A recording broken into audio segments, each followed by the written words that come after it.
Hey everyone, and welcome back to Monkey Business. We've been gone a while, but we are still here. We are still kicking.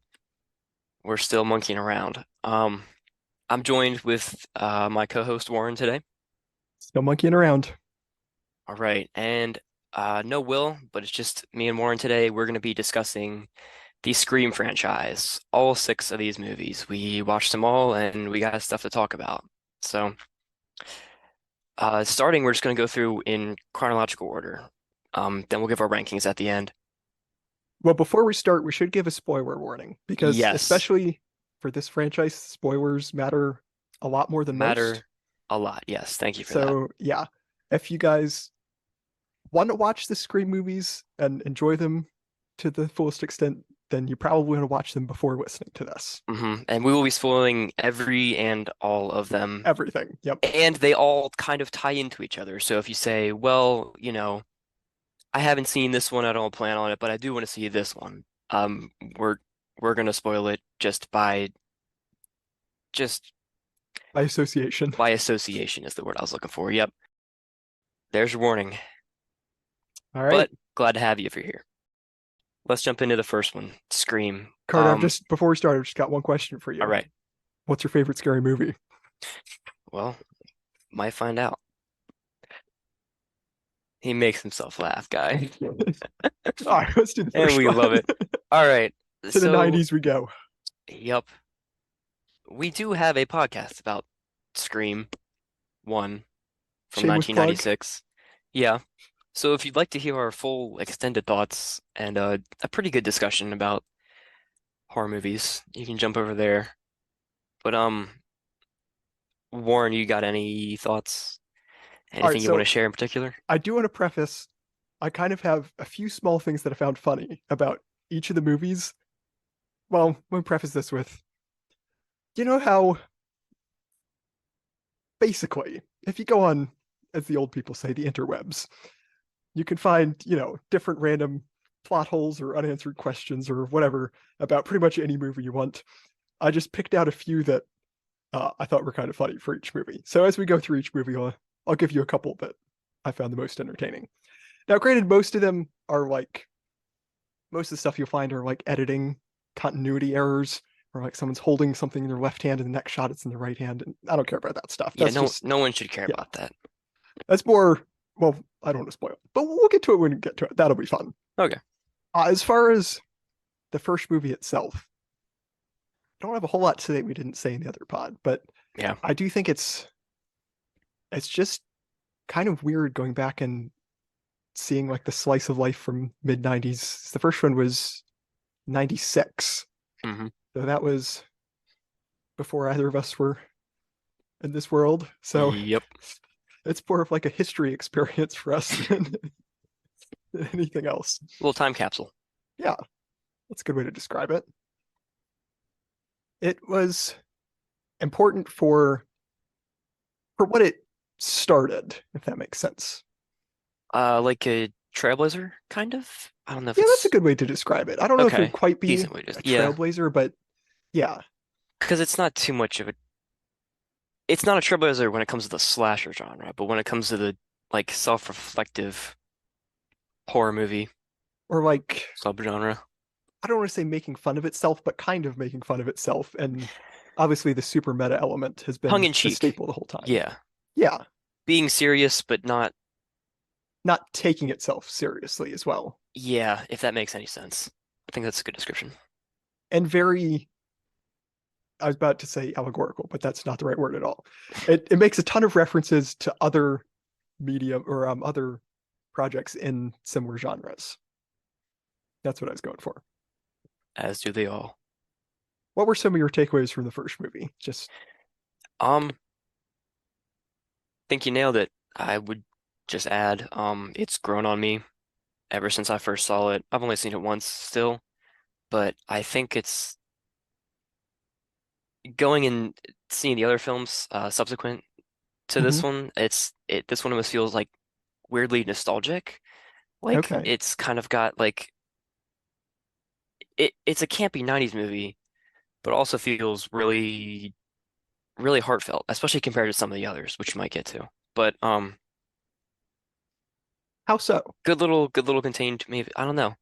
I guess the I guess the ending, which is, homaged in like every single one because they always end in a similar way. But it feels like an ending you've seen so many times, but like feels really, really fresh, really nice here.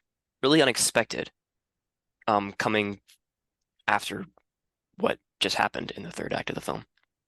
I will say I think the first one, looking back, is probably the most original, just because it's kind of doing it for the first time. The other movies are kind of just repeating the same Yeah. formula. So in that regard, I can definitely see, the original sometimes will always hold that hmm special something for being the first one to do it, and then the other ones are just a lot of times following a similar formula, and it's hard to be as original. hmm Not that it can't be done, but it's definitely harder to do. For sure. And lastly, would just say that I think it really works really well as a mystery movie. In addition to a horror movie, I think it's partly because it's stupid, partly because it's smart. It really does a good job of keeping you guessing and keeping And so you are the like, villains. yeah, keeping you very, very in the dark when Those it are their comes to like names.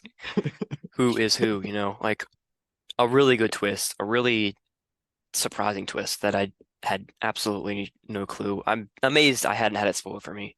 But Yeah, I guess I'm the same way because I didn't know at all. yeah. And considering this came out, Oh, I what, mean, 30 we're years spoiling ago? it. We're spoiling it. Yeah, the fact that Yeah. there were two killers is hmm pretty shocking. It's like, wow, I would never have expected that because that's a rare occurrence when it comes to mysteries like this. So, I will push back a little bit. I don't know that I'd say it works well as a mystery per se. I guess it depends on how you look at that, okay. because that's definitely how I approached it viewing it for the first time.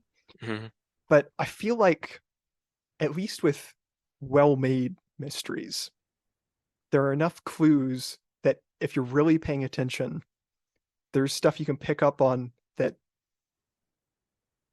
actually really points to who did it.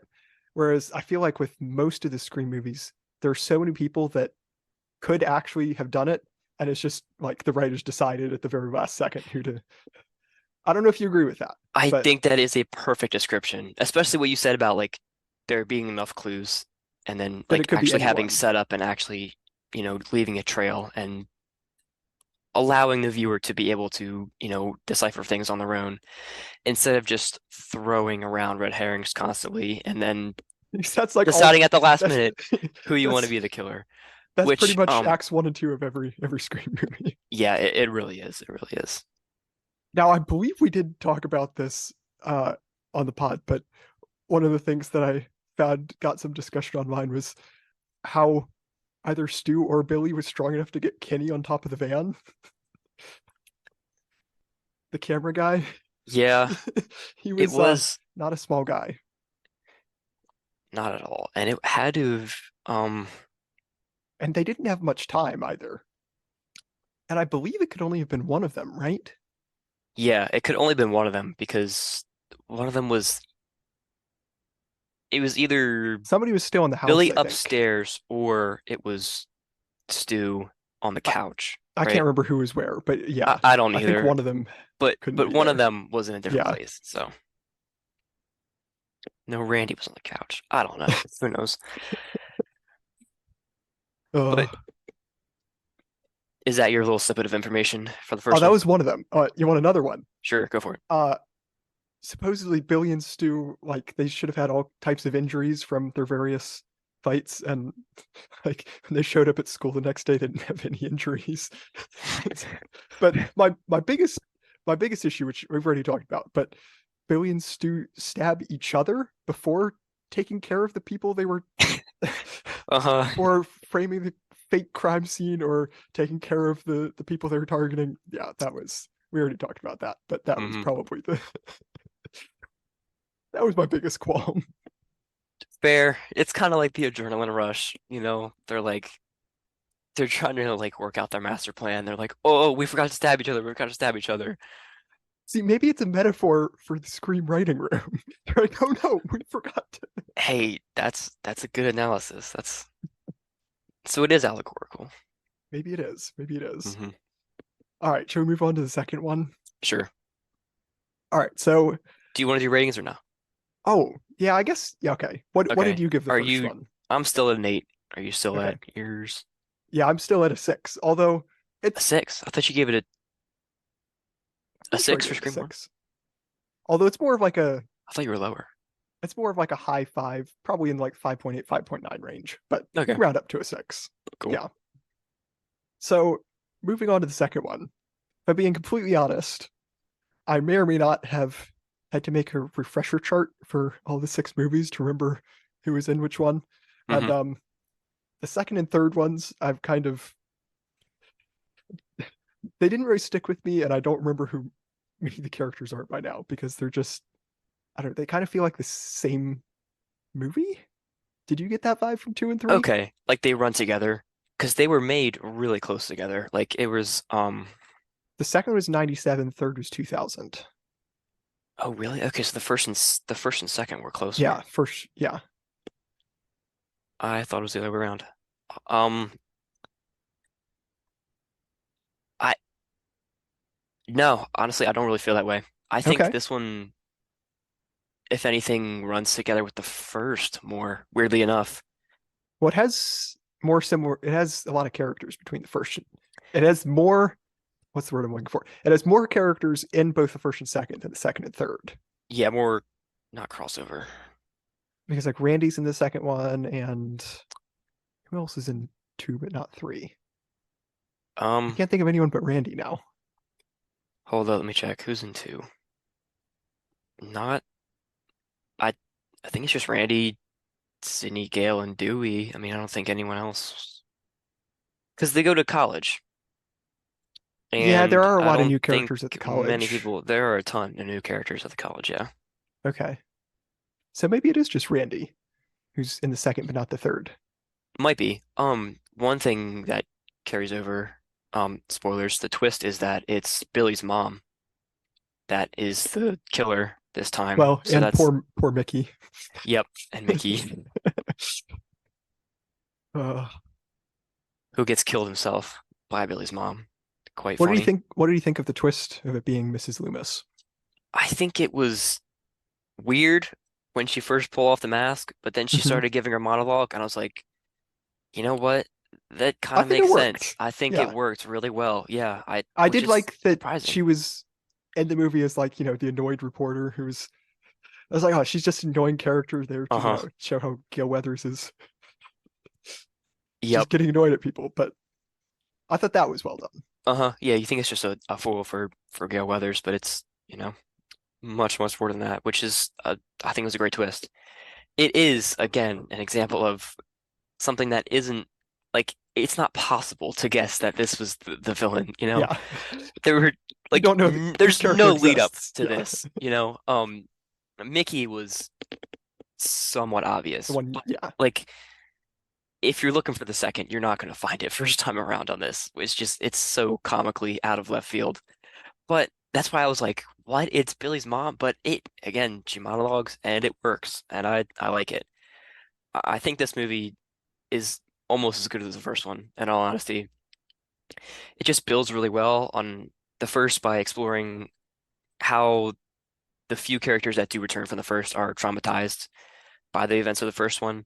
I think it introduces the stab movie that was inside good. the Yeah, movie, which becomes the whole a stab key. like it's well, it's a recurring thing throughout all the movies, but Yeah. Mhm. that kind of cements it as like the meta of meta movies, Yep.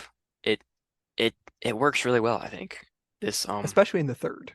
franchise within a franchise. Yeah, the third one gets even more meta. I still maintain that there's a big missed opportunity that Ghostface wasn't Phil the camera guy. If you think, I don't know, man. Warren was He really so was just scared for his so life. confident that it was going to be Phil, who was Gail Weathers' new camera hiree. He At was least like, it's him. one of the Ghostface. Nope. Uh-huh. Nope.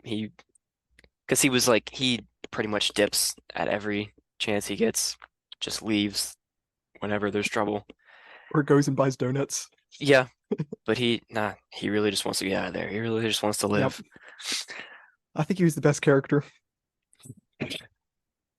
I will say that the opening scene of this one is probably my least favorite opening scene. Really, because I really like the opening. Really? Because I quite didn't. Even though it had the stab, even though it introduced the stab and had the whole theater thing, Uh-huh. I thought it was just Now the strange. ending of that in the theater, that was like, yeah. But at least how it started with just the With just viewing the for two of them stab, talking I thought was that good. was a And good way then to once they open, yeah. get into the theater, it kind of lost me. I don't know. I I don't know. It's hard to explain. It's been a while since I've seen this, but Maybe it was I a little too long and too forced. It could have maybe. been shorter. And considering I saw this one after this was the second Scream movie I saw, obviously. The first one almost peaks in its opening scene. The opening scene is so good in the first movie. And this is just a big, big come down from that in terms of in comparison to a franchise that is known for its iconic opening scenes See, and for its one iconic opening scene. Yeah. I think I liked this one because, and I can't remember, I don't think I watched this one second. I think I watched this third or fourth in my order. So Okay. maybe it's slightly influenced by that. But it feels like, I'm trying to remember, but I think at least two or three of the movies in the franchise start out with at least something pretty similar to the first movie, where, you're setting up the first, whoever the first victim. I like that this one was very different and didn't follow that formula, where it Okay. feels like other ones just followed the Yeah. I cookie think cutter. 3 and 5, so the odd number ones are all pretty similar, and the even number ones are How does three start? very I wacky. can't remember that. It's I don't remember specifically. Um, Might have to go back and check that one later. But yeah, might because I have to. know one starts that way, five I think starts that way, 5 is and yes, then like yeah, carbon copy. and then six is a little different, but also kind of essentially the same. Yeah, 6 doubles back on itself and becomes similar, but it's Yeah. definitely different enough to be memorable, I think. Yes. Yeah. But Scream 2, the the first half I think is weaker than the second half, but the second half and especially the third act, the cop car scene is really good and very tense.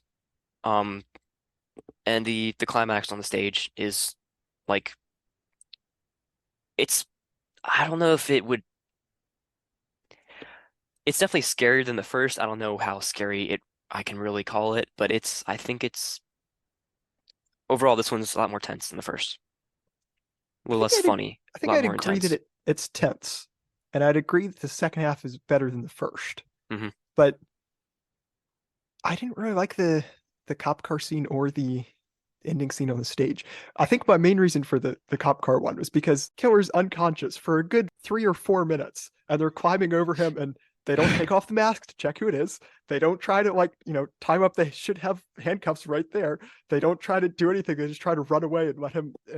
That was, Well, especially handcuff. if it's, especially I when it's don't Sydney think you. Prescott, who's already been through all this before, and Yeah, she's just gonna, yeah, yeah, that true, was but A, I don't think you want to touch him. I don't think you want to put handcuffs on him because even if he is unconscious, it's not something or you her. want to. Yes, it could have been either. Yes, I mean it's something you want to stay away from. You just want to try to get out. And But if you're already putting yourself at risk by climbing over them, and you're not going maybe to even check who it is at the very least, yeah, agreed. Yeah, like I and could then definitely see Sydney and Prescott then just once like they walk stabbing 15 them feet right in the away, heart. yeah, I could have. And then Well, they definitely not before checking who it is, but yeah, yes, definitely. But and then they walk 15 feet and he's gone. You you're know, like, oh no, who a could have staple seen of the that coming? franchise. But Yeah. yeah, I think this one just has some pretty intense set pieces and some some good kills after the first half hour. After the first half hour, it really gets going. What did you think of the knife going through the bathroom stall? 'Cause that's definitely how physics work. Yep, just just straight through cut. That's what the Oh, opening scene. That was the opening scene, right? Because she goes to the bathroom. oh, maybe it was. That's why I was like, Uh, Yeah, I could see not like this that. Or like and like you can't really hold the physics while watching these movies, but no, not at all. it's like Like when opening like scene. when I was like, they were stabbing Dewey and he's like banging on the like soundproof glass and Gail's like right there, doesn't hear anything. oh man, But then like I 2 minutes later, she hears I think was it Ghostface like tapping the knife on the glass? She hears it perfectly fine. yeah, goofy stuff, but I thought the sound room s- set piece again, like just was really good. I thought It this was a had some cool great set piece. idea. I think the college setting, this is what I wanted to get to. I think the college setting works better than a high school setting of the first one, which is why this one just, despite some flaws, I think really worked for me. I think I agree with you in theory, but yeah, I don't know. There are Okay. just I think too many small things that I didn't like about this one. But my last little small detail you may have missed, which I also missed watching it first, but apparently at the end, even though this is set in Ohio, just fun little detail. Apparently the ambulance who's taking someone away at the end apparently has a Los Angeles County like emblem or something on the back. Truth, uh, they're there to get them. gotta love little details like that. Uh-huh. All right, going to move on to the third one. Sure. Rating for two. Right, right. What you got? 5 out of 10. This is an 8 out of 10 for me. Oh, I really? yeah. Um, Wait, what was the first one? Was that I was also an digging eight? this. That was also an 8. So, Okay. All right. So I have to wait till the end to see which one you liked more. mm-hmm. All right. Nice little teaser there. Yep. Scream 3. Let's see. Got all right. Okay. Had to check my quick refresher to remember what this one's about. Mm-hmm. So this is the one where they go onto the set of, Was it Stab 2 or Stab 3 they were making? I don't know. It's a stab I don't movie, remember. but Yeah. it's Stab 3. So they go onto the set Okay. of Stab 3. For those who haven't watched it, basically this within the Scream universe, they're making these movies called the Stab movies that are basically they're the Scream movies within the Scream movie. And so it's poking fun at itself in a lot of ways. And so in this movie, a lot of stuff happens on the set of Stab 3. And so you have all these like actors who are playing the characters in the movie. I don't know if that made any sense the way I explained that, but that's the basic gist. Yeah, so they like the movies, the stab movies take the events that happened at Woodsboro High School, the events of the first Scream movies, as true events, and they make them into a horror movie. And this horror Inside movie of is this horror supposed, movie. Yeah. yes, into its own horror movie inside of the Scream franchise, and then the stab, has Stab 2, Stab 3, which is where Scream 3 takes place, and they're all supposed to like parallel each Scream movie somewhat. So Stab 3 is being filmed in the movie Scream 3. Yes. Yes. Okay. So the We got opening that out of the scene, yeah, way. where we tried. So the opening of Scream 3 is a little different. It What is the has opening? what's his name? Because at the beginning, Sydney's off the grid on her little farm, right? Yeah, it's who's the guy that was framed for, Oh, that's right. The guy played by Liev Schreiber. Cotton yes, something? is his Cotton, name what's his name? Cotton? Liev Schreiber's character, his name is Cotton, Cotton Weary. Cotton, yeah, yeah, yeah. I did There not we remember go. that. Okay, so Cotton Weary, Liev Schreiber's character, is in a car and he's stuck in traffic driving home, and then he talks to Ghostface. He tries to get home, and him and his girlfriend are killed. Right. Okay. Oh, fun fact. In the opening, Cotton's talking to his agent and he's mad about like they're not paying him enough to they're trying to get him to like play some role in Stab 3. I think it was Stab 3. Or maybe it was there's some cameo that somebody was trying to get him to go in and he was like, oh, whatever the amount is, it's not enough. I need to be paid more. But then at the end, he's already filmed his cameo, even though he got killed that night. That one confused me Great. at the time, but I guess it was just in editing. They forgot. I don't know. Uh, well, Anyways, it was a solid opening. it was a decent opening. It was just, I don't know, a little forgettable compared to the others. Well, I forgot it, so I guess I can't say it was Same great. here. This movie came out in 2000, and it shows. It feels like it. I I wrote down that this one's the biggest attractor of this film is the fact that it's the third in a series of six. It's just right in the middle. It feels a little bit old, a little bit stale, and it feels like the one you've kind of got to just get through. Because, Yeah, I feel the same way. yeah, like once you're 30 minutes in, you're like, all right, I'm just gonna have to trudge through this one because it's not too special. Because Scream 2 is, it's the sequel. Scream 4 is good, and the new ones are new. So they'll have a different feeling, and this one's just kind of stuck in limbo. I will say, I think I differ from you a little bit, and I think I found the second one harder to watch than the third one. Okay. But yeah, the second and third, those are the two that I think are the least memorable. Because two is just one again at college. This one has a much different premise and it's a much more interesting concept. But like you said, with like you said about two, concept is there, it just doesn't execute for you. I think that is how I feel about Screen 3. The That's very concept is fair. there, it just doesn't really execute. Yeah, I did like that this is the one the one movie where there's only a single ghost face. He doesn't have any help. He's just Yeah. doing it all by himself. hmm So props to Roman for that. hmm Is that the line from Six? Is that what they say? I Or they don't say, remember. I don't remember the line either. But yeah, Yeah, Kirby said something about being proud of him or something. I don't remember. for being the only Yeah. single one. Yeah. Just the kills aren't as good. The suspense isn't as good. It's Hey, he does have Patrick Warburton though, playing a random security it guard. does, yeah, as a security guard. That was funny seeing him show up. That was pretty good. He's a Trust me, funny I know dude. what I'm doing. Uh-huh. Immediately dies. Yep. Uh, But like it's a cool dynamic to have them be in Hollywood the whole time and have Sydney kind of trying to Sydney meeting up with like all the actors that are actors of the characters of people she's known and have died. and just Which reliving all is the traumatic experience yeah, that she went through. uh-huh. And how these actors, they're just actors. They're just They there don't to care. Yeah. they don't care, but at the same time, they're just looking for work. They just want to be actors. They have, a chance to be in a movie now and they're gonna take it. They're not gonna, turn it down because like it's offensive to Sydney. And some of them turn out to be jerks, some of them turn out to be, nice people. But again, this one isn't just it's just not memorable. Okay. Well, I have a question that confused me when I watched it, and I never have really understood, and I don't know if it's explained in the movie or not. Do they ever explain how the killer got Sydney's phone number? I have no clue. Okay. I d Is she called before she shows up on set? Yeah, because when she's still at the farmhouse, somebody calls her on like the because she's doing some like Yeah. suicide She's prevention phone, like not really answering suicide prevention, but yeah, for she's like a whatever it is she's that like she's a, doing.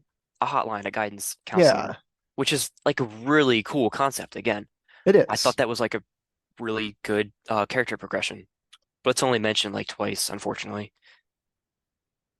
But yeah, I have no clue. There's a weird dream sequence with her mom at the farmhouse, and there's a weird I'd already like forgotten about that one. yeah, there's this whole mystery about like a backstory with Sydney's Oh yeah, mom. because didn't yeah she kept seeing her mom and she thought she was going crazy or something. Yeah, and the Yeah, film like it tries to balance but then it just the forgets form about that. a little bit, yeah. Well, it has It something to do doesn't with the follow killer. through at least No, it doesn't. because it does tie back into her mom's at the Yeah. end. The movie bounces between the formulaic Scream plot and the like this mystery of what's Sydney's mom's backstory. And it just Is goes Sydney's back and mom actually forth. there? Yeah, which is just I don't know, it doesn't work. Although I did like at the end, Roman being her half brother. I did like that, at least in theory, even though Yes, I don't the director of think, Scream 3. Yet again, in theory, yeah, building it up and it actually works. executing. Yeah. Uh-huh. Yeah. Oh, just a little bit more flawed than the previous two, I think. How about when Roman fakes his death and Gale checks his pulse and thinks he's dead? Uh-huh. Well, it's like that's believable because Gale did it, you know. That's true. If Dewey or It is Sydney Gale did it, I've been Weathers. like, that's a little stupid, but yeah, yeah, you know. Uh, I think my So favorite little tidbit for the third movie was at one point a bunch of the characters are in, I forget whose house it is, but basically the power cuts out and then they get like this ominous script about what's going to happen through the fax machine, except they just cut the power to everything in the house and now the fax machine is still working. I don't know. doesn't it explode after that too?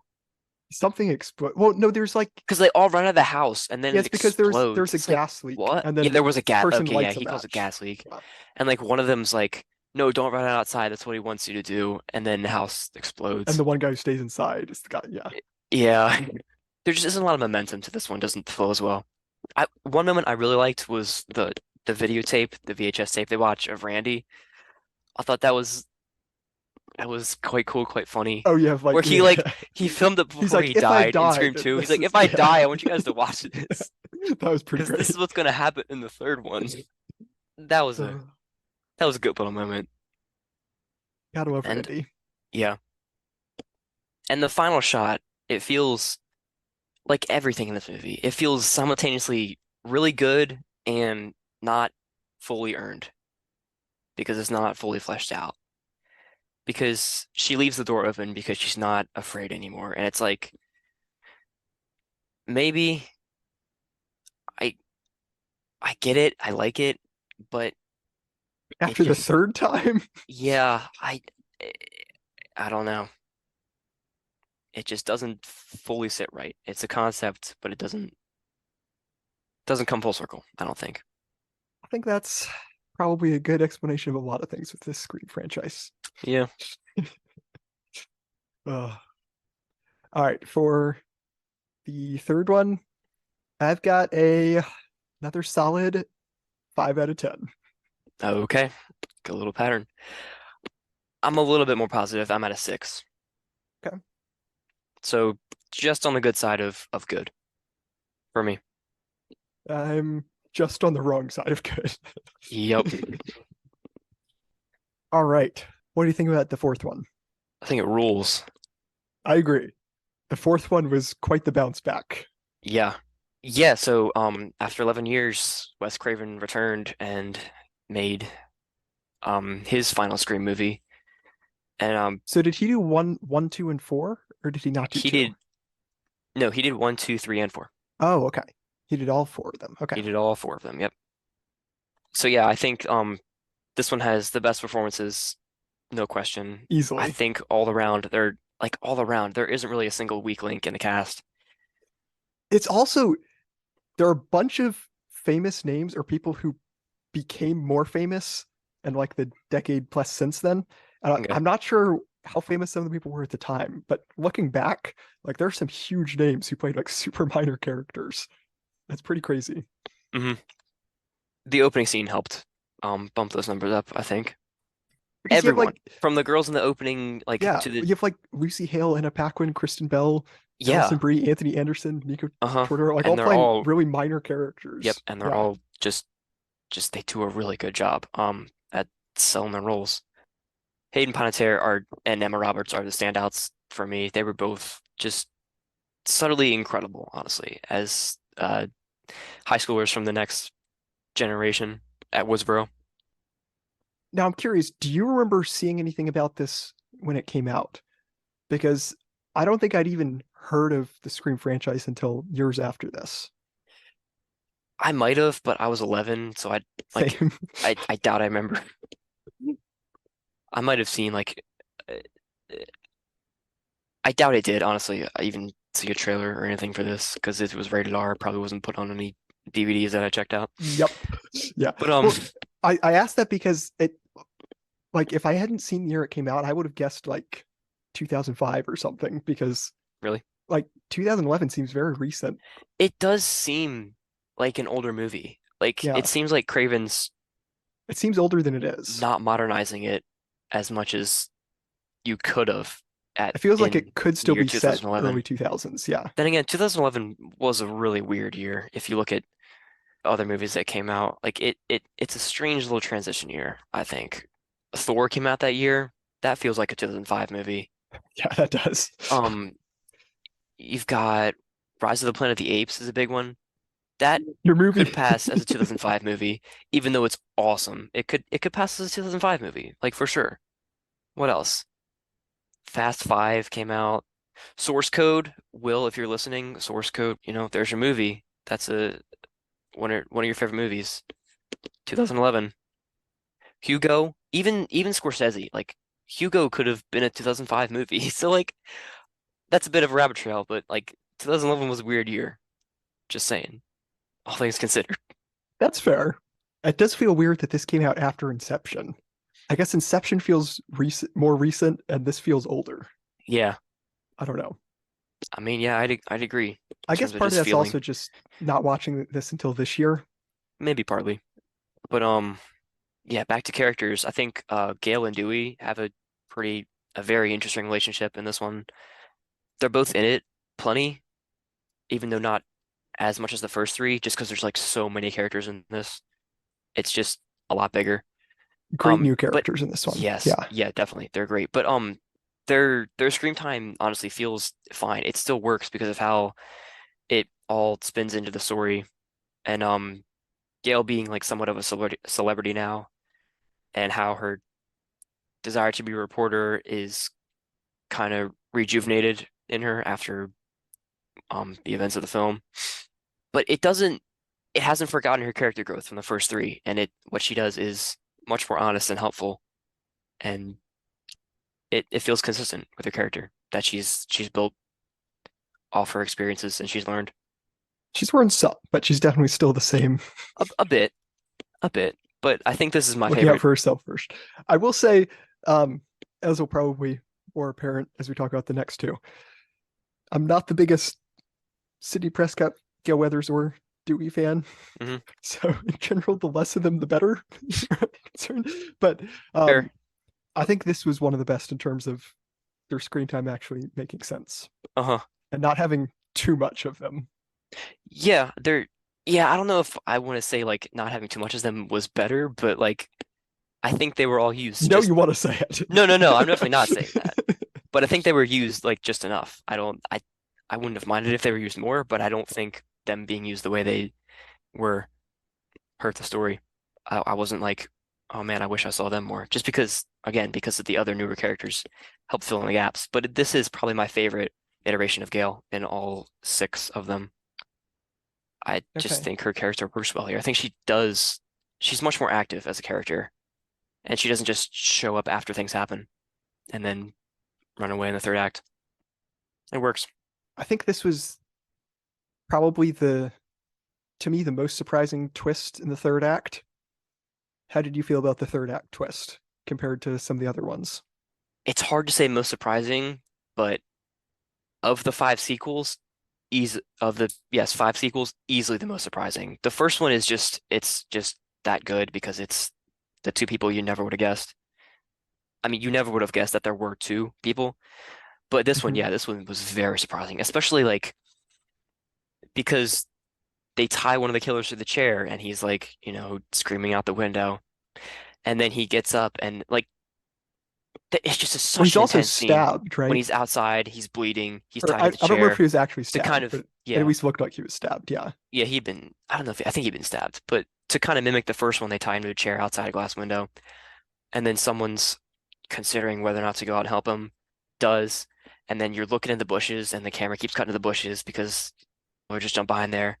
But then he gets up and stabs Hayden Panettiere, and that was, Kirby. Yeah, that was yep, great. that that was quite shocking. I did not expect that at all.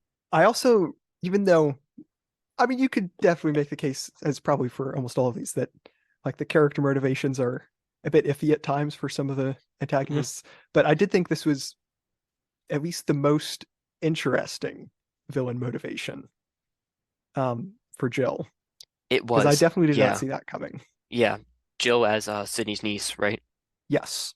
Yeah, and they introduced Sydney as a sister in this, and which like is something that you rarely want to do, like just pop family members out of nowhere Well, in a random to sequel. preface this, or to put this but it in better works. context, Jill essentially is supposed to. She starts out as like the new Sydney in a sense.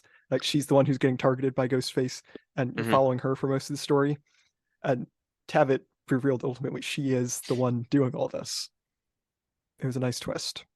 Another example of Hmm.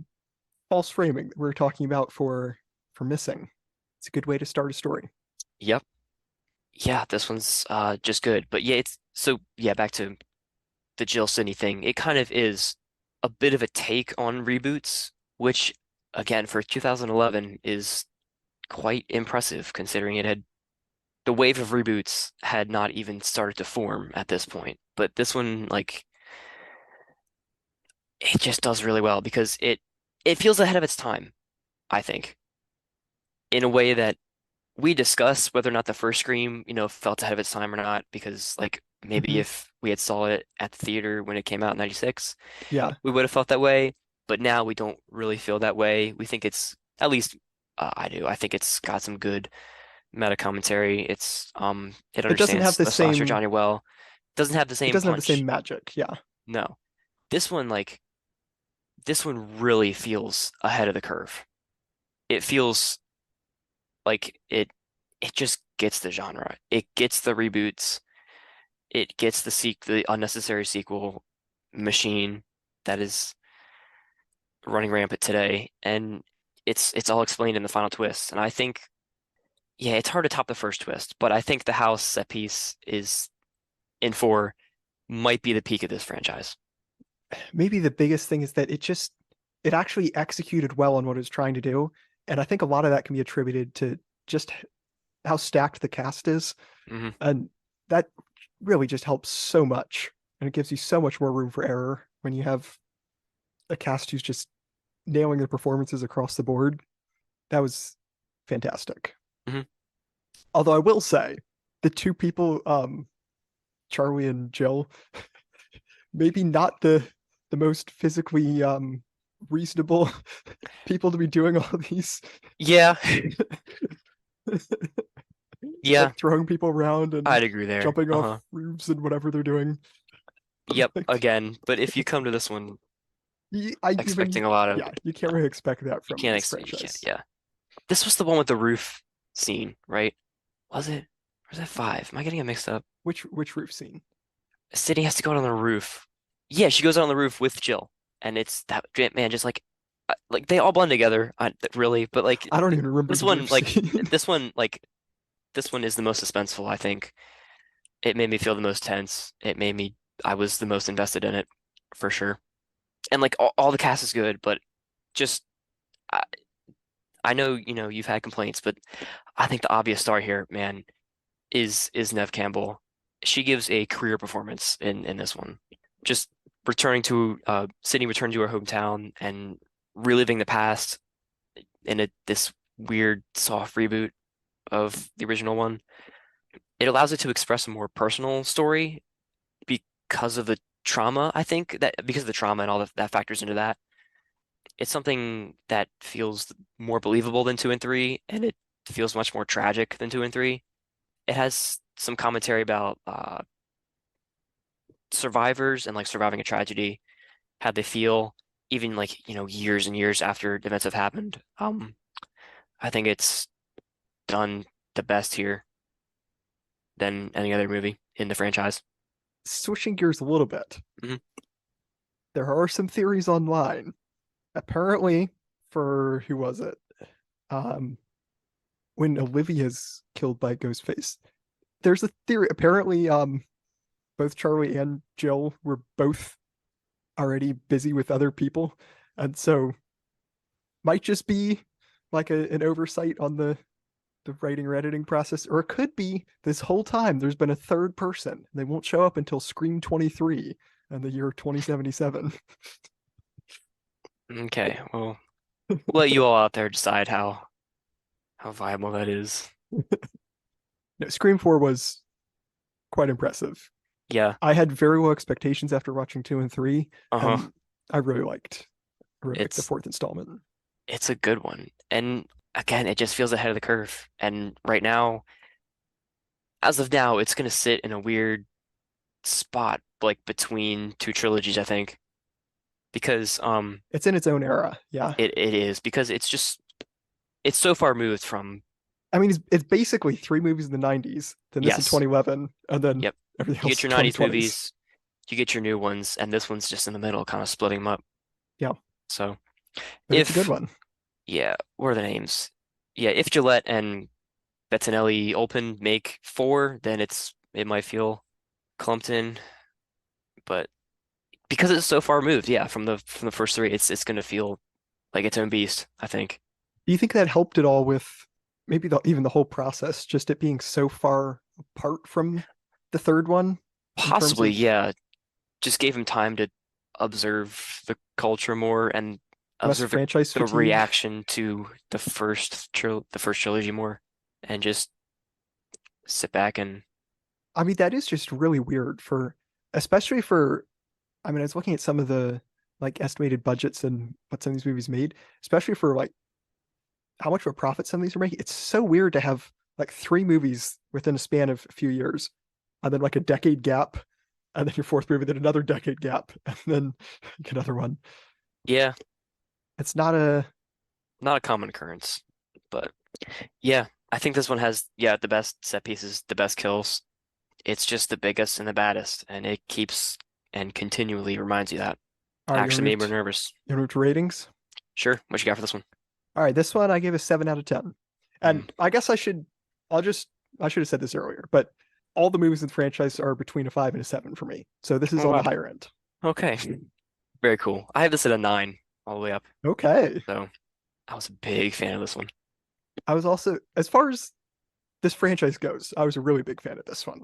Mhm. Fair enough, but yeah, this as far as movies go, I'm a big fan of this one. One of my favorite horror movies. It was well done. It's Yeah, high praise. Okay, on to the fifth one. The reboot sequel, or as they call it, the requel. the requel, Scream. Oh my goodness. Why could they not just, they've gone Scream, Scream 2, Scream 3, Scream 4, and now we're back to Scream. They explain it in the movie, Warren. They say we're gonna call it Scream because it's meta or People make no sense to me some sometimes. garbage. It's Yeah. like it's like the Call of Duty series. Like every 5 years, they just go back to the same naming conventions. We're gonna have another Modern Warfare 2, another modern. Yeah, naming conventions. It's not that hard, guys. Come on. No one wants to play Modern Warfare 23. Everyone wants to play Modern Warfare 2. So I mean, as much as we make there's your fun of, reasoning. as much as we make fun of Michael Bay for calling his movie Ambulance, Hey, I don't make fun at of the least movie. didn't make a second movie and also title it Ambulance. Am too I can't make a pun there. And I'm not gonna try. But what'd you think of this one? So it's very different in terms of this is hmm essentially Scream for a different generation. Actually, I have something I want to talk to you about in a minute. But before we get to that, I think I just really appreciated that because it's more our generation in terms of like the cast and the technology and the setting and everything. It felt a lot more, I don't want to say relatable, but it felt a lot more, Tangible? maybe not tangible, but like present day and not his, I don't want to say historical, but watching the older ones, because I hadn't watched any of them before this year, going back and watching the older ones, there's definitely a certain feeling of like, I probably would have appreciated this more if I watched it when it came out, because now some of the stuff doesn't hold up to today. And like, there's a lot of stuff going back and watching a movie from the 90s that you just don't get with watching a movie that just came out.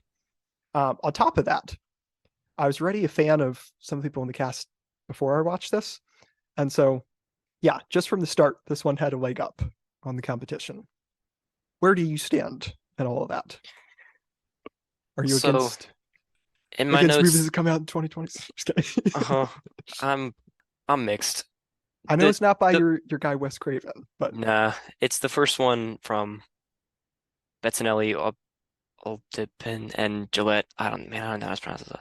But first two words I wrote in my notes for Scream 5 were no, no, why bother? Scream, not Scream For 5. Scream, or why bother? And the answer to that question is Scream 6. Well, But the answer is money, but yeah, obviously. But everywhere where Scream 4 feels ahead, Scream 5 feels behind for me. I think just it doesn't have the physicality of 4. It doesn't have the, I mean, none of them have the originality or the cutting edge of 1. I mean, it's basically, and this might be a bad analogy, but Hmm. as far as Star Wars: The Force Awakens is kind of essentially just a reskinned A New Hope, Hmm. Scream 5 in quotation marks is essentially just a reskinned Scream 1. Hmm. And they knew they were doing that, Yeah, and they did it on purpose. yeah. And they're aware in the movie that they're doing that. It's And I a think this is requel. where we disagree because I think it actually worked. Okay. Because, well, this may be a little crazy, but I like this one better than the original. Okay. I mean, I kind of expected that. Even though it's not the first one, I understand it has like, its place because it was like the first one to do it and it Hmm. was big at the time and everything. But just in terms of viewing experience, I enjoyed this one more than the first one. Uh-huh. I I understand that. I expected that. That's fair. But I mean, if you're talking about as a viewing experience, not a fan of this one. I don't know. I just Okay. it starts in the opening scene where like they're texting and then she's like, I don't know these movies. Ask me about Hereditary. Ask me about the Babadook. It's like, shut up, man. Like it just kind of encapsulates cringy Our horror generation, fandoms. though. It's just so cringy, man. Like the Who has time for landlines, these old 90s horror movies? Come on, Carter. the Get with the landlines times.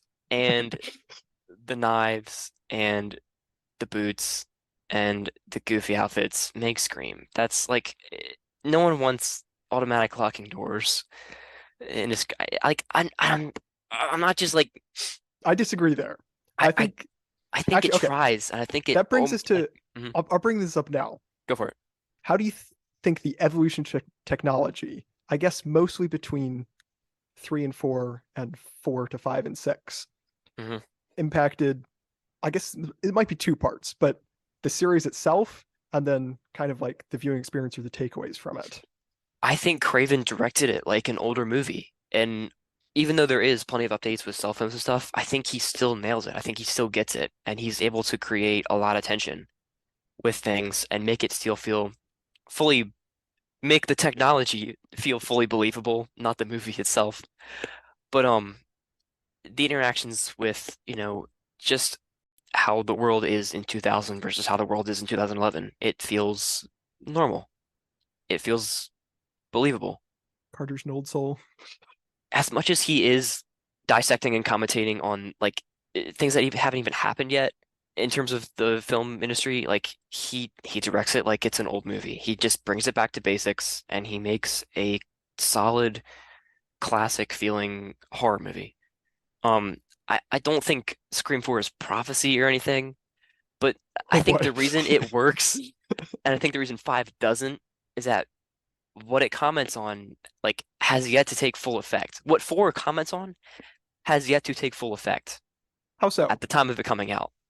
And Scream 4 just feels it just feels ahead of its time. Like it it's talking about reboots. It doesn't say the word requel because Force Awakens hadn't come out. What else hadn't come out? The Halloween requels hadn't come out. The Oh, Ghostbusters requels hadn't come out. I could sit here and name, you know, 50, not 50, but I could name a ton of new movies that are just cash grabs of 80s movies, 90s movies, 70s movies at times that are just like lazy and bad. And even though not all of them are lazy and bad, like The Force Awakens, I don't think it's lazy, I don't think it's bad, but it's just a new hope. I don't think it's bad, but maybe a little lazy. It's just a reboot sequel. It's just wonky and it's just there. It's just made for money. Well, I mean, And that is most things. I get it. We're I get back to it, but this I again. think yeah, we can leave that for another time. That's another conversation. But I don't want to pick on The Force Awakens too much, but it's the glaring example, which came out in 2015. It's the Scream 4, archetype. yep, pretty much. Because it's the one that got if The Force Awakens didn't exist, if the new Star Wars trilogy didn't exist, I don't think Scream 5 would be at all similar to the way it is.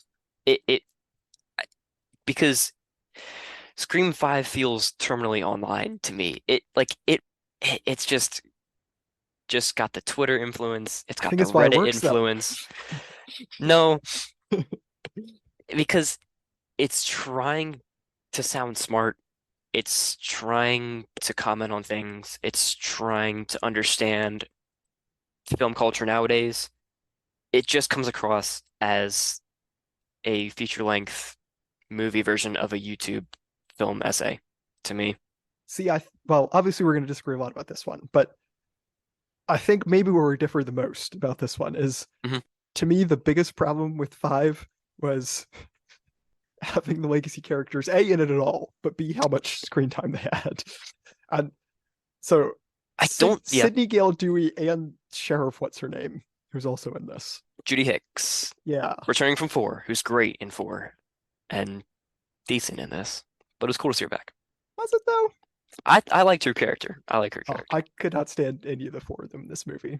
Really? Just let I the new don't think characters be new characters. We don't need to keep going. I understand that it's part of being like the reboot, that's and you have to uh-huh. have the legacy characters, but it's too much screen time for them. And I'm the too much screen time is a fair thing. I'm surprised you didn't want him at all, considering like, I mean, do you think this works as a meta film, bringing back not the as legacy characters and having them, like all the other requels do? it's definitely less meta than the earlier ones, Hmm. but I think that's fine if you stick to it.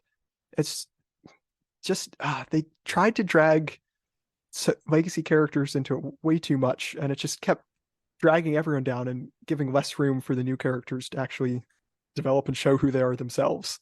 It's like, oh, let's jump back to Sydney Prescott once again, as she's Yeah, fighting I off. think I think it just has no clue how to use Sydney and Gale in this one.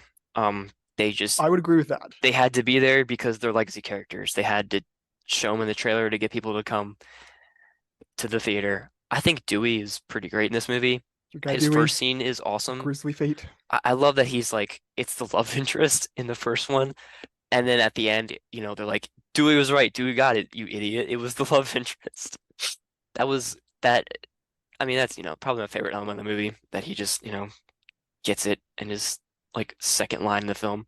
In that regard, it is very similar to the first one. It's the love interest and their friend Yeah, it is just a carbon copy of the first one, I in a lot of think. ways. Yeah, Just in a for the similar new way. generation. Yeah, in a similar way that the Force Awakens, it's exactly the same plot as A New Hope. Yeah. It's just things are like it's newer technology. The names are a little different, but it's the same idea. Uh-huh. And what's the worst part of The Force Awakens? Hmm. See if you can guess my least favorite part of The Force Awakens. Okay. Carter's okay. First of all, I'm thinking about my least favorite part of the Force Awakens would be, Okay, and I'd you say yours. probably go with okay. I don't want to say Han Solo because that would be a little rude, and he actually That's was pretty pretty rude. good. I'll go with maybe once again just the one-dimensional First Order. Okay. What do I think your least favorite part would be? Hmm. This is tough now. I don't think it would be anything to do with Kylo Ren because I know you're a big Adam Driver fan. I'm a big Adam Driver fan. I know you're also a big Ryan Johnson fan, and this was not Ryan Johnson. It was not. So I'll go with something J.J. Abrams related. Am I close? Kind of, I think. I think the worst part is the Death Star planet. Like, that's really what they came up with. It's like as if the first two It's acts, another Death which Star. again, I don't hate The Force Awakens. I think Carter, it's a this time it's a solid movie. planet Death Star. I know. And like I think the stuff with Rey and Kylo fighting on the planet is really good. Oh, But that the fight scene in X, the woods with the snow and the red lightsaber, it's actually iconic. like probably the best thing Abrams has done. But the X-Wing run is so bad, man. Like I'd forgotten about that. it just takes all the momentum away from their lightsaber fight and Finn and the stuff he does. And they're dragging a planet around, blowing up other planets. It's so stupid. And it's so closely tied to the first to A New Hope. And like the Death Star run in A New Hope is peak Star Wars. Just Yeah? bar none. It's peak Star Wars. I don't have anything else to say. Like, and there's no intercutting. Like they'll cut back to the rebel base and like say, oh no, that they'll count the clock down, but Admiral Akbar's pep there's talk. no B plot action scene going on. It's just Luke up It's just against all yeah, odds. that And he succeeds or yeah, everyone fails. and and in The Force Awakens, it's just there to be a CGI battle. Thanks for tuning into our Scream podcast, guys. I was talking about this because I think the scene at Stu's house is the worst part of this movie, and it's kind of where this one lost me. Oh, that is Stu's house, isn't it? Yeah, Yeah. it's just the same thing again. I think the entire climax is shot the same exact way as the rest of the movie, which was not the climax of Scream 5 is shot the same exact way the rest of Scream 5 is shot, which is not how the climax of Scream 1 was shot in comparison to the rest of Scream 1. It's just all close-ups. It's not good blocking. They don't have the geography down. The original, it just nailed the ending. The third act is just a riot. The performances here are just barely believable. Jack Quaid is the only good one, aside from Dewey and Nev Campbell, I think, who are Oh boy. very passable, Oh boy. but Well, not we their definitely disagree on that not regard. definitely not their I definitely not think career highlights or those anything, three might but have they're been like my least favorite performances in really this movie. mm, I- not Oh giving boy. career high performances, but they're enjoyable to watch. And Jack Quaid is enjoyable as the villain. However, his monologue is just bad, man. The reveal is bad. The motivations are rushed, and it it just there's no tension in this one, I don't think, for me at least. And it rings hollow because it's so closely tied to the first Scream. It's trying to it's trying to evoke that kind of feeling, and it just falls flat for me. I think there are a lot of areas it falls flat. Do you this is I think my well not takeaway, but I think the opinion I'll hold on this is I think it would have worked much better if there were no legacy characters, it was not in Woodsboro and had nothing to do with like it didn't try to tie into the old movies at all, which I understand not going to do because just the nature of the business and how it is, and you have to tie in the old characters and the old everything. But do you think it would have worked better without all the tie-ins to the previous movies and without the old characters? It's hard to say. I think Dewey should have been there, and I think at the end, Okay, I'll grant you I one think at Dewey. the end of it, Jenna Ortega should have met up with Nev Campbell, who doesn't say a word, but they're like maybe on the side of a mountain, and Nev Campbell is just no, Jenna Ortega's just holding out the knife, and then there's like a crane shot, and then it cuts, and then opening Scream 6, she grabs a knife and throws it over her shoulder. I would have liked that. There is a diss of Ryan Johnson in this movie, and just in my eyes roll. Wait, there Like, is? yeah, like, look, I don't care if you don't like Ryan Johnson, really. Like, he's a cringy little goofball, okay? But like, I don't think I caught that. the hatred he gets is just, it's unreal, man. I don't understand it. We'll say Dylan Minnette, he needs to find some lighthearted movie. He's everything he's in is like super dark and really depressing. I gotta find a romantic comedy for him or something. This is oh yeah, Scream 5. I think it has its I think most of its personally I think most of its issues stem from trying to be too much of a tie-in to previous things and not giving enough room for what it could be or what the new characters could be or should be, Hmm. and just always getting dragged back to the past. Especially when it didn't even tie into that in the third act. It's just two random new people who don't tie in at all. Or no, one of the guys, what was the Jack Quaid's character? He did tie into the past somehow, right? Was he somebody's son or something? I don't I, know. I can't remember I now. don't know. There The was some motivations are so tie-in. rushed. Yeah. Are you thinking about 6, maybe? No, I don't think so because there was some reason. Because he was, is it Amber is her name? Yeah, it Him and was. Amber are together, and he's faking a relationship with. Yeah, but he was the one who's setting up the whole time, right? Because maybe Billy killed his mom or something. I can't remember. There was some explanation for why he was so motivated. I can't remember. It was forgettable, whatever it was. Yep. Well, I'll say weirdly enough, this feels too serious. Like there's plenty of unfunny jokes that are intercut between the action scenes to break up tension as films do nowadays. But it feels a lot more gloomy than the original Scream, which I is actually like that. yeah, you do. I think I like I the tone didn't better in this one than the first one. I don't know. I think Craven gets tone better. This one this one's behind the curve. All right, so before we move to the sixth one, I did want to quickly get your thoughts on how you would compare Sidney Prescott as the protagonist versus Sam and Tara as the protagonists. Um, great question. I think our how we view the different subsets of Scream movies kind of hinges on this. Hmm. While the first Scream isn't really Sydney's movie, there's just a big ensemble and you're trying to figure out who it is. She's She's still the main she's character. the main character, but it really becomes her franchise with two and then Yeah. the ones after that. Although Um, four, a bit less so, but yeah. I really I think she has less screen time in four, but I think four is still very much her movie. She's just the older mentor there trying to, deal with her past and help out the next generation. Hmm. And I think I really do think she is a phenomenal character. I know you disagree, but yeah, I think she's one of the best horror protagonists of all time. That's quite a statement. Yeah. Just because she's had, six movies now, five movies really, and she's had so much time to flesh out her character and deal with certain events and tweaking those events here and there.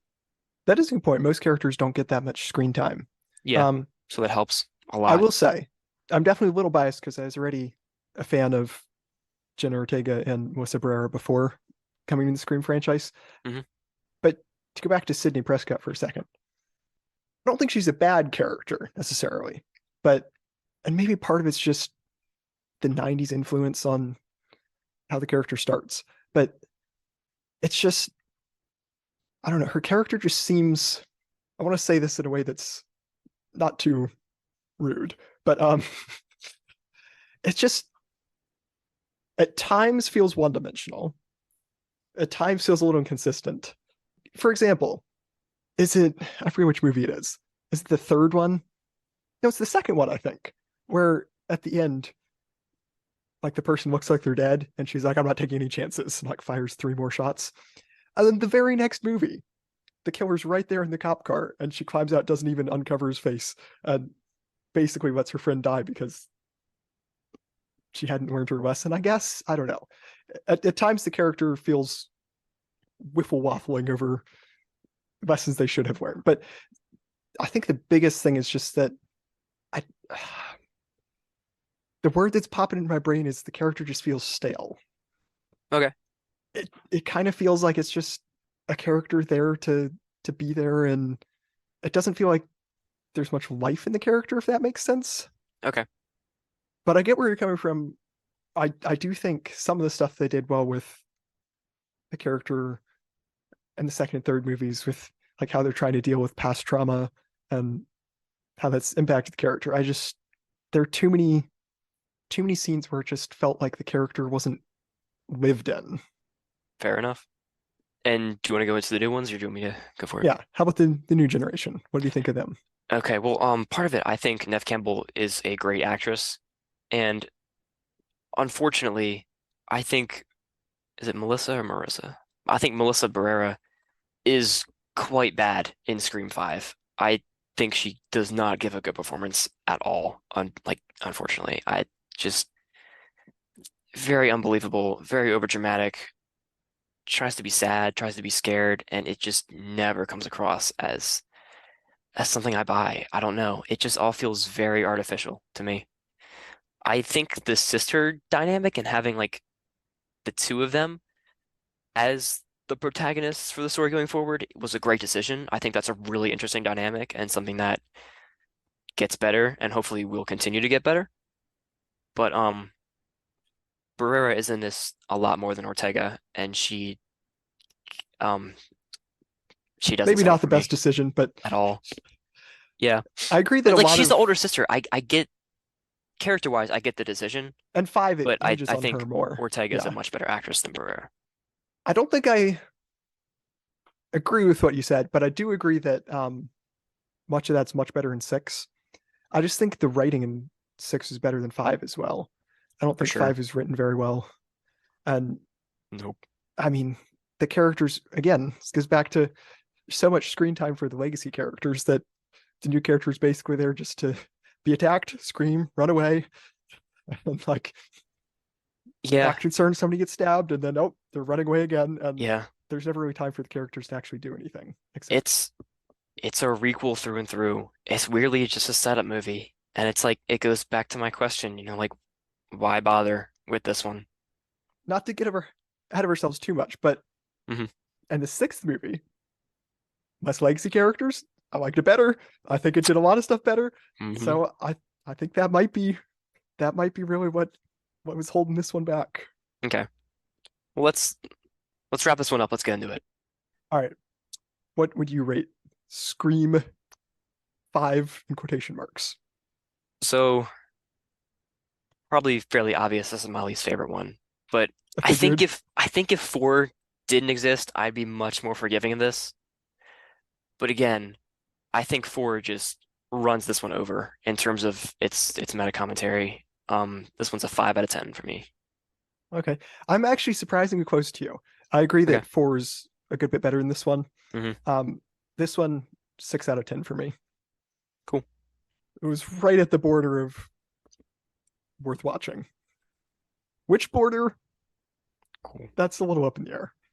Yeah.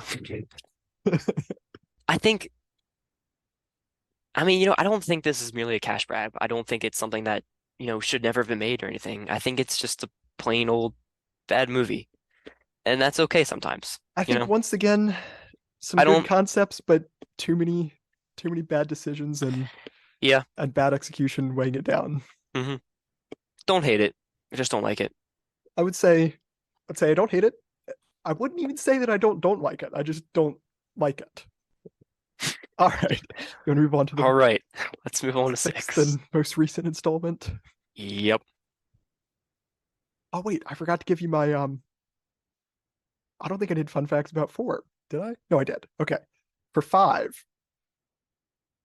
you might appreciate this. All right. So the series is supposed to be in California. I believe that's where Woodsboro is supposed to be. Am I remembering that correctly? Yes. Apparently, at some point, somebody opens the refrigerator, and in the refrigerator, there's a jar of Hellman's mayonnaise.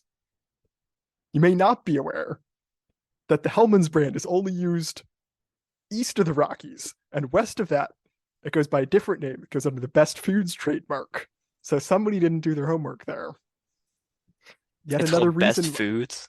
Yeah, see, that's the real reason why we didn't like it. It's the attention to detail. Mm, slacking out here. There are also some questions about how Dewey, who he was the sheriff, right, of Woodsboro, Yep. how he didn't recognize Sam when she was in high school because they say that she was a freshman when Kirby was a senior, I think. Like she was, and somebody else like knows her because she was causing trouble all the time, and Dewey doesn't know who she is at all. That Well, was well, also brought Dewey up. Dewey was a cop. He wasn't Yes, in high school with her. It's like, yeah, but somebody else knew her immediately because she was like notorious for causing trouble. And it definitely feels like a bit of an oversight that Dewey wouldn't know who she was. But that's a very minor detail. yeah. And then there's the classic the magazine's thrown out of the gun and somebody picks up the gun and they never show the magazine and they fire two or three more bullets off. That's bound to happen at some point in a Hmm. series. All right. How about the sixth one? We finally reached it. Yep. Newest one to come out. This was quite a fun movie. I It's, really like the it's made cast. you very happy. Yep. It has, yes. And they got Josh Segarra in it. And oh, I cast is just so fun. It was a very fun movie. He was Sam's boyfriend, right? Yes. Okay. To continue what we're talking about, I think the reason why I like this one is that the new characters are actually allowed to be themselves and they're given space to actually do stuff and grow as characters. And they weren't bogged down were bogged down still a bit too much, I think, by legacy characters, but they're actually given their own space and their own time. and it wasn't all about the legacy characters this time around. So they're actually able to develop a new story instead of Mhm. let's go back to Sidney Prescott, who I believe was not in this one because of contract disagreements. But It was I contract mean, disagreements, yeah. But that I means they'll think it bring her worked out back well. for either 7 or 8 if they happen. But I don't think it's the characters that bogged five down. I think it was the setting. I think I think it them was both.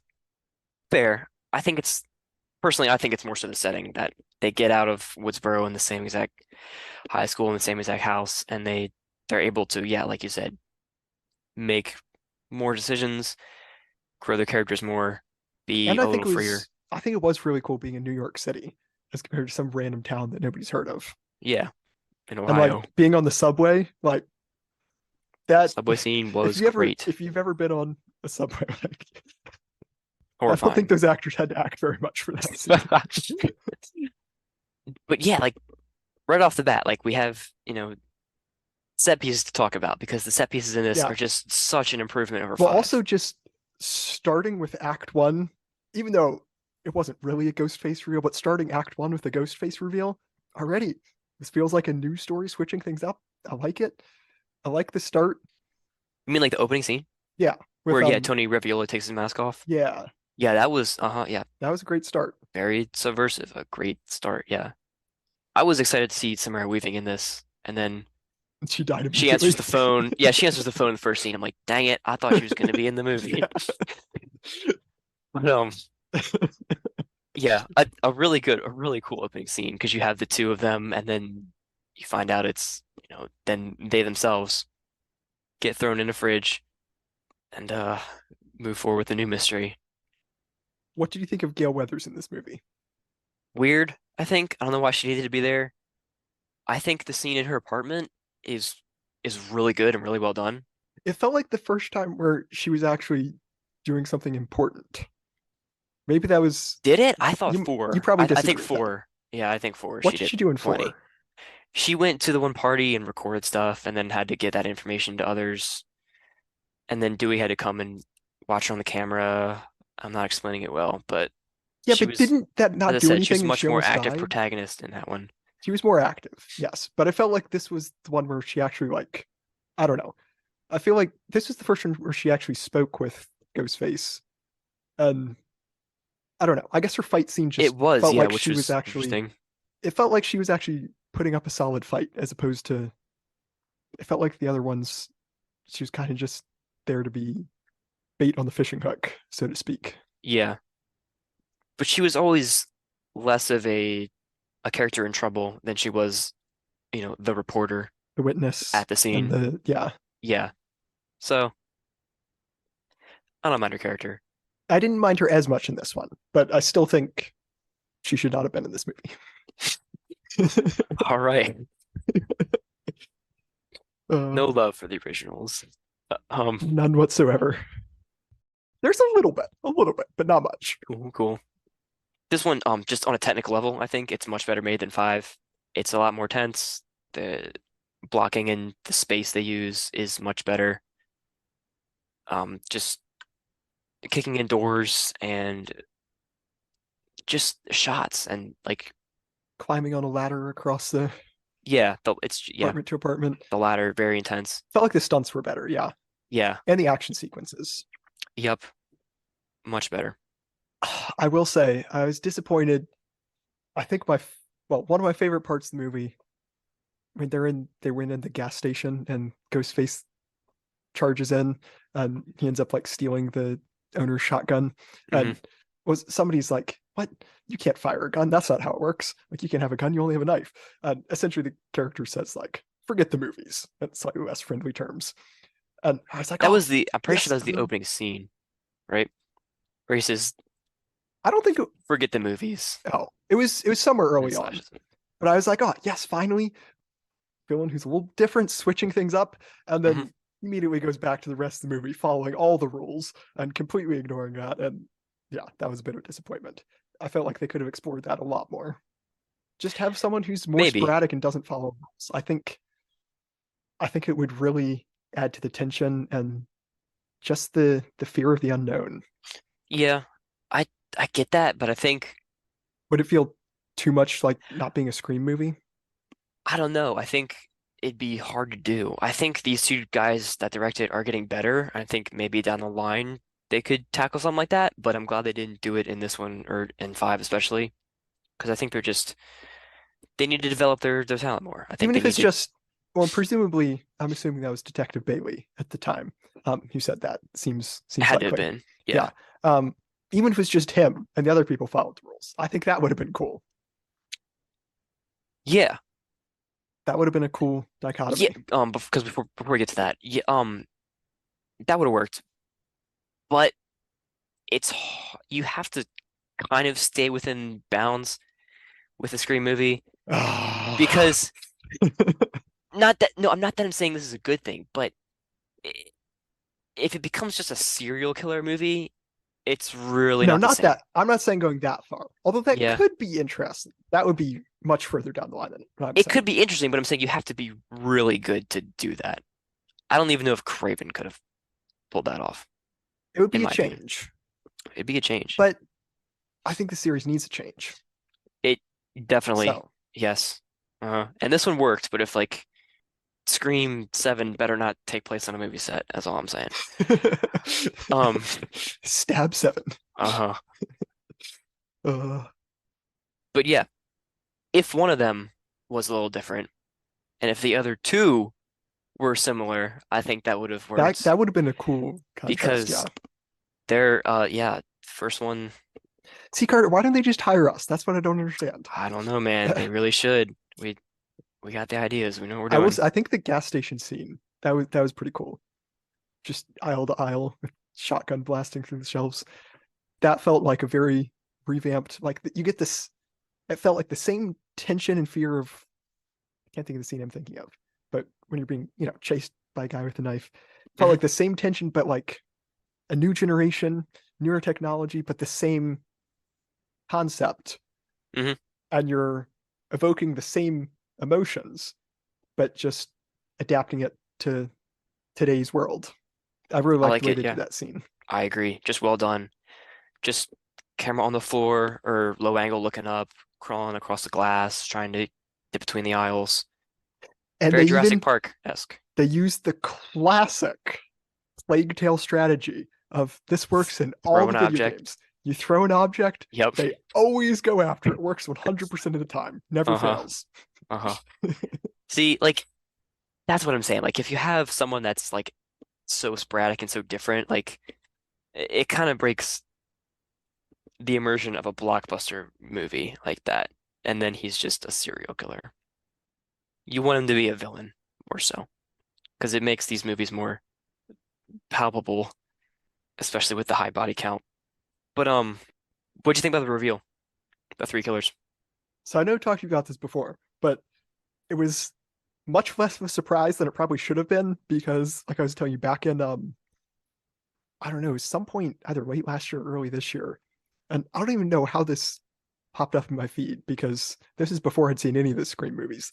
I happened to see some random Twitter thread about I can't remember if this is before or after the trailer dropped, but some random Twitter user went on a whole theory about how there are going to be three killers in the and Scream 6 because I don't remember what their reasons were, but they had like 17 tweets in this thread about why it was going to be three killers. And so that was just in the back of my mind.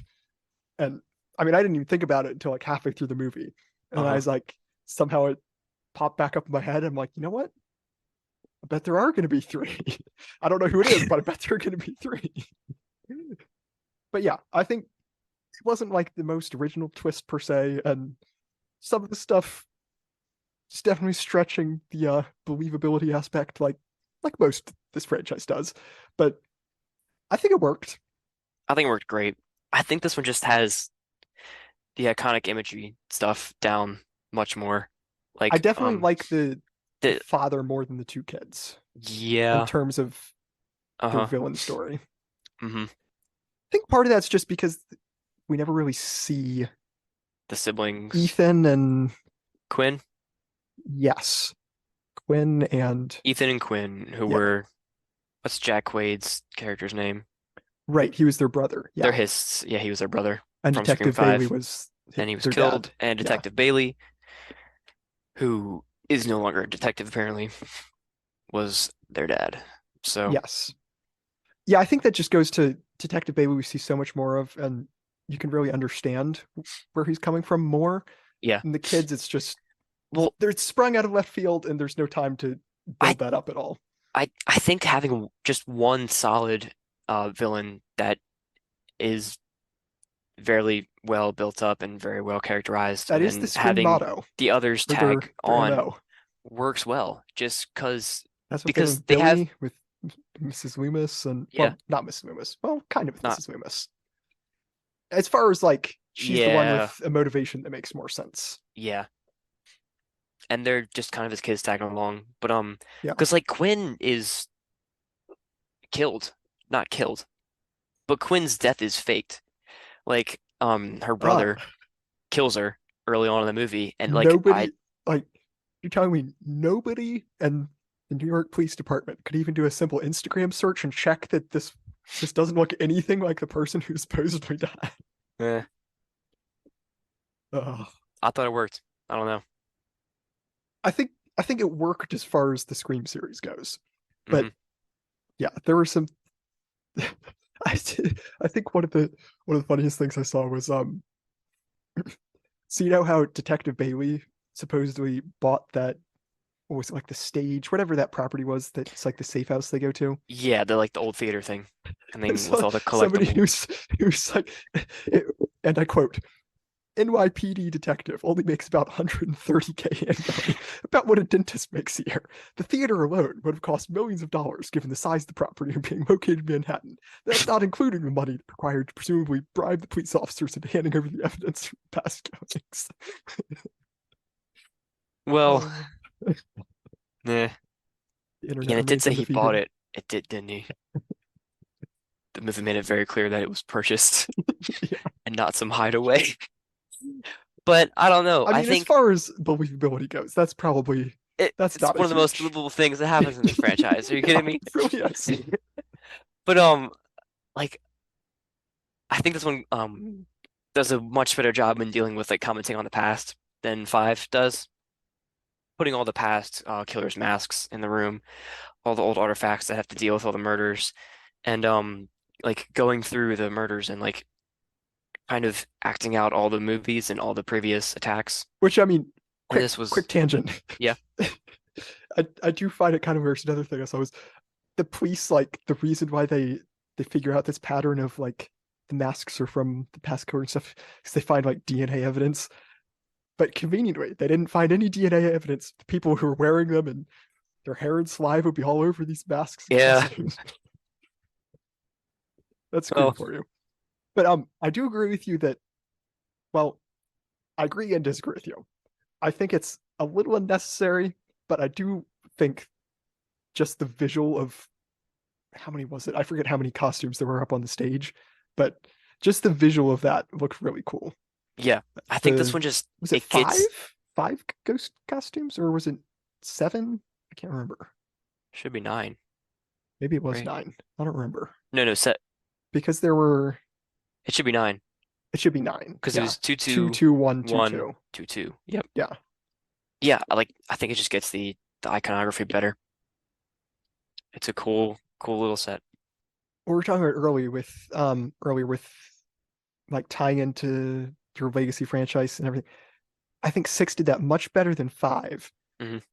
Just doing that through Sam's character and her questions of identity and discovering herself and how much of her father's daughter is she. I think that was done way better than in five. Let's just drag all these legacy characters back and let's put them in Woodsboro and let's have yada yada yada. I think it worked much better I in this. agree. I think it's done much better in this one. I think she gives a much better performance in this one than in five. That's fair. I think she only sees like two visions of her father in this, and they're both in the glass of And those are the those like case. legacy footage of Skeet? What's his name? Who Skeet played Ulrich, Billy? I think. Yeah. It's no, I think he acted because he looks old. Well, he died a few years back. Oh, did he? Yeah. I didn't know that. I have no clue then. I mean, But he's listed in the credits, so I'm not sure if okay, it's. I don't know if it's like it could be. I guess it could be like the CGI recreation like they did for what's his maybe name in and they Star use his Wars, but voice from other it might have just things. been. Yeah, I'm not sure. Regardless, my point was there are less schizophrenic visions in this, which I think is a better decision. It worked. And yep, she gives a good performance. Ortega also gives a great performance. Okay, The other I two siblings are I do need to much double better. check. I thought maybe I'm getting him mixed up with someone else. Maybe he didn't die. I'm gonna have to check this. Gonna say, I think I am getting him mixed up with someone else. Hang on. did Stu die? Oh, okay. No, Matthew Lillard's alive. I got him mixed up with Luke Perry. That's my bad.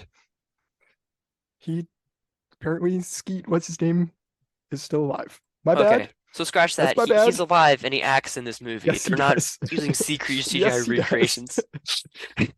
That's what I thought. Okay. Okay, Whoops. and that's why he's in the credits. But Okay. Forget I said that. all good, all good. It happens. Him and I believe him and Luke Glad he's Perry alive. both act in the same show, and I got them mixed up. Okay. All right. Okay. Forget I said that. But yeah, as you're saying, it does the daughter of a killer thing better. You want to talk about Kirby? Well, I mean, I don't have too much to say. I think it's pretty self-evident to everyone who watches just Hayden Palantir's big comeback. Hmm. I think it's the first thing she's acted in like a decade. So I mean, definitely not All the right. strongest of scripts to act out, but it was a good It was comeback. cool to see her come back as, as a legacy character. It's a bit different. It's not an original character, it's a new wave of Hmm. characters. I'll grant you that one. I did want to talk about. I really like the ending, where basically they become Ghostface, and it's the old hunter becomes the hunted trope. Was there? I believe they did something similar in the second or third movie, where Sydney like briefly puts on the mask or something. I don't remember. If Yeah, I if that think it was the was case, three. Yeah, yeah, I know exactly what you're talking about, but I this don't remember. definitely felt much better executed, much more earned than that. Okay. I thought it was a great way to end with, because that's kind of been the whole one of the main character journeys that's been going on the whole movie is Hmm. Sam, and it's a bit of a gray area where she's actually at the end in terms of like, Yeah. I don't think I'd want to be their neighbor per se. Yeah. But I think it I was think good with the big sheet and it was a it was a great way silhouettes. to wrap up the story and just tie a Hmm. bow and circle back to what's been going on throughout the movie, and just a great way to end the movie for their characters, Yeah. even if it maybe is not what you'd call a happy ending. Yeah. None of these really can be classified as them, but I guess that's satisfying true. endings. They get out of It there, felt very satisfying. Yes, Yeah. that's a good way to describe it. Yep. And people in this are just invincible. The twins, man. Oh boy. They they fake out that they kill. Man, there are so many fake outs because they fake out that they kill Quinn. They fake out that they kill the twins.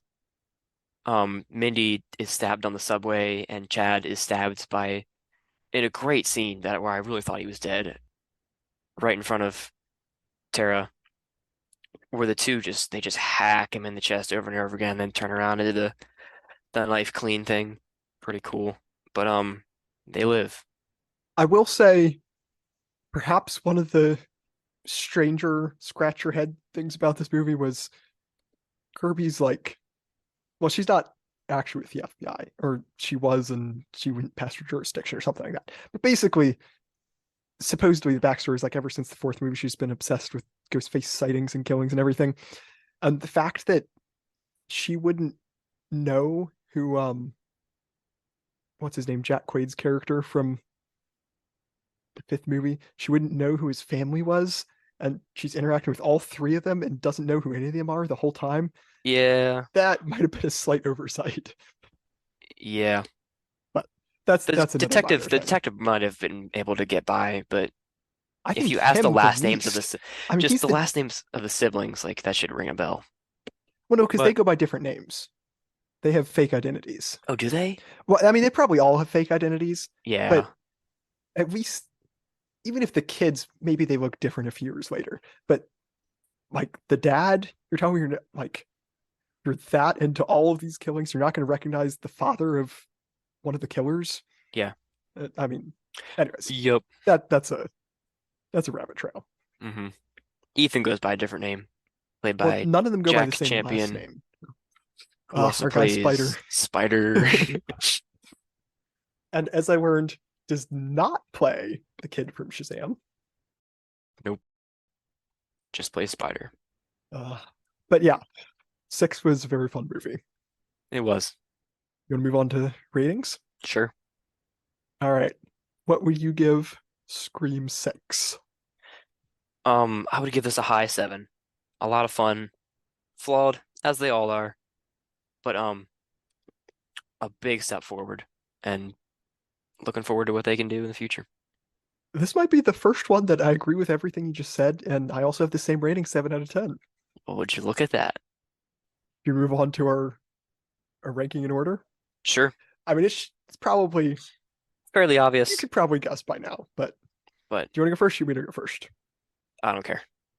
All right, I'll just run through. I'll go from bottom to top. Sixth place That's the way to got go. Scream 2. Okay. Fifth place, Scream 3. Okay. Fourth place, the original Scream, and then bronze medal to Scream 5, silver medal to Scream 4, gold medal Scream 6. All right. It was gonna be a battle between 6 and 4, I knew, but Yep. 6 beat it I out. think It was a good one. 4 and 6 are kind of head and shoulders above the rest. Okay. I'm curious to see what your ranking is.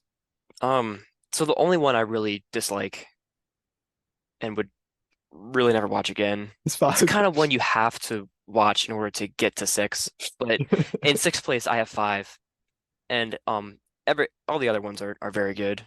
In fifth place, I have 3, a little lacking but Hey, good. we agree on that.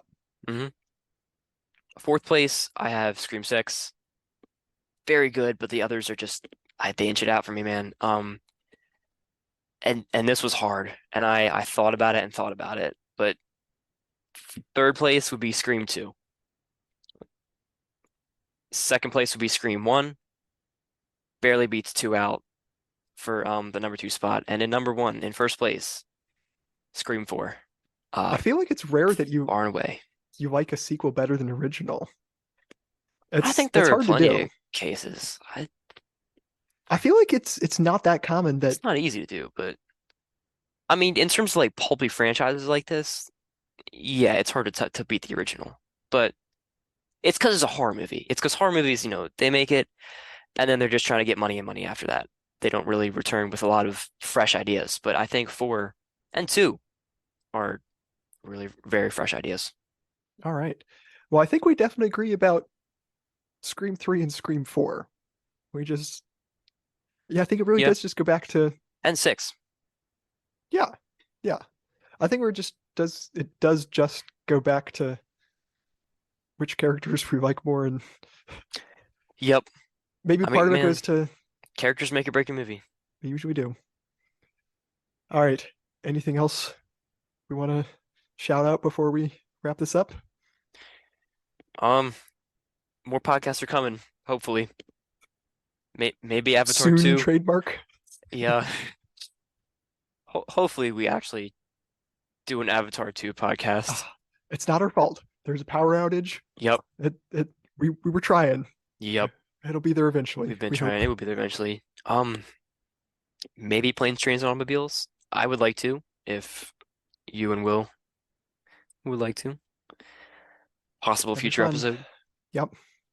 And who knows after that? Not a lot Stay tuned. coming out to talk about soon, but You never know. that I can Sometimes think. stuff surprises us out of nowhere. Sometimes it will, and hopefully we get one of those in May. Yeah. Never know. Maybe But April. We'll see. maybe April. I don't think Mario is going to be much to talk about, but you never know. uh, it should be fun. It should be a blast. Anything else you got to say? No, but I think there's something you want to say. There might be. Thanks for listening, as always, guys. We're glad you tuned in. And we haven't forgotten about this. More podcasts coming soon.